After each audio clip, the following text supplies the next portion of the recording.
Hello everyone and welcome back. Today we are going to look at the overclocking abilities of the Pentium M on a very limited AOpen motherboard. The last frontside bus that booted, given the fact that I cannot increase the default voltage, was 160, but I kept it to 159 as PC Mark 2002 wouldn't start otherwise. As you can see, the Pentium M is on 19 nanometers and this makes it the main opponent for the Athlon 64. But we are going to include the original CPUs in the comparison and see how far things have advanced in a couple of years. Given the lack of BIOS options for this motherboard, I had to go with the AData RAM, as they were the only ones capable of running a 4:3 ratio with the frontside bus, and this was the only way we could get the RAM up to similar frequency with the memory featured in our other tests. Now let's see the benchmarks. We can see a huge score in the memory section, but due to the fact that this CPU is running at 533 frontside bus compared with the default of 800 for the other Intel CPUs, and also the motherboard has no ability to get the RAM going with tighter frequencies, we don't expect too much in the comparison. Next we have the SuperPi test, where this CPU manages to be the fastest of all the CPUs tested so far in this series, with only 1.5 seconds over the 30-second mark. Now let's see the rest of the tests and then have a look at the graphs.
In SuperPi, the Pentium M manages to be ahead of the Athlon 64 just barely, but for a notebook CPU this is most impressive.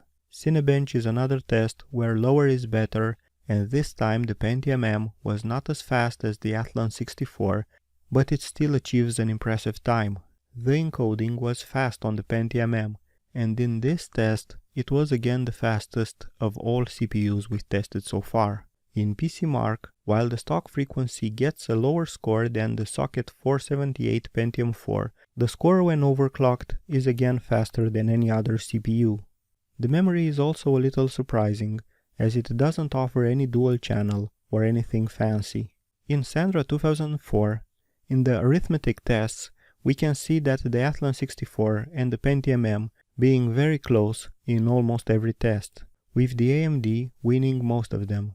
But we shouldn't just disconsider the older CPUs, as on stock settings most of them are just as fast. In the multimedia section, the Athlon 64 and the Pentium M trade places as the Intel gets a higher score. Finally, on the RAMs some points are lost due to the reduced frequency, but even so, the Pentium M is just as fast as socket 754 Athlon 64. In CPU bench, the overall score is as good as it gets, but you should remember that the socket 775 Pentium 4 had an abnormal high value for the arithmetical logical unit in the stock settings. I plan on re-evaluating that CPU before the next comparison.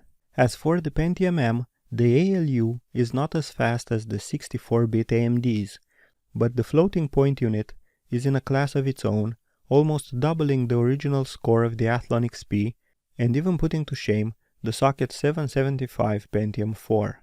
Cache mem doesn't show too much in terms of internal cache, and even the RAM speeds are pretty mediocre. Going to the graphics tests, we can see that the Pentium M is a bit better than the rest in 3D Mark 2001, but in Aquamark it just gets a regular score. Moving to other 3D tests, we can see that the Pentium M is right there with the best, and in various occasions, it is better than any other CPU we had in these tests. Going to Serious Sam and Far Cry, for both Direct 3D and OpenGL, we can see equal level of performance with the Athlon 64. Going to OpenGL tests, we can confirm that this CPU is equally matched with the new generation of AMDs. The rest of the OpenGL tests paint the same picture, and the Pentium M is just another Athlon 64. The Pentium M780 and the Athlon 64 3200 look like a match, but only when digging a bit deeper we can see that the overall similar scores have very different components.